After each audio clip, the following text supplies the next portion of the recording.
నిజంగా పార్టీలకు అతీతంగా ప్రజాస్వామ్యం గెలవాలి అనే కోరుకునేవారు ఎవరైనా ఈరోజు రాహుల్ గాంధీ గారు చేసిన సంచలనమైన ఆరోపణలను ఆయన ప్రవేశపెట్టిన చూపించినటువంటి ఆధారాల మీద ఖచ్చితంగా ఎలక్షన్ కమిషన్ కానీ లేకపోతే న్యాయ వ్యవస్థలు కానీ విచారణ జరపాలి.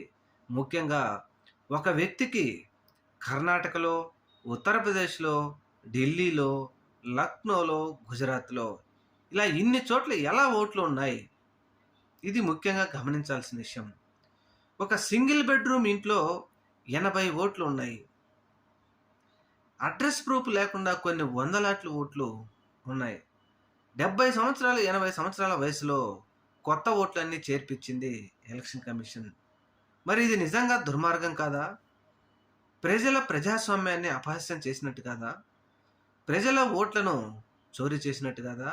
ముఖ్యంగా రాహుల్ గాంధీ గారు చెప్తున్నట్టు 25 ఎంపీ సీట్లను ఖచ్చితంగా ఈవీఎం ట్యాంపరింగ్ ద్వారా కూటమి ప్రభుత్వం గెలుచుకుంది.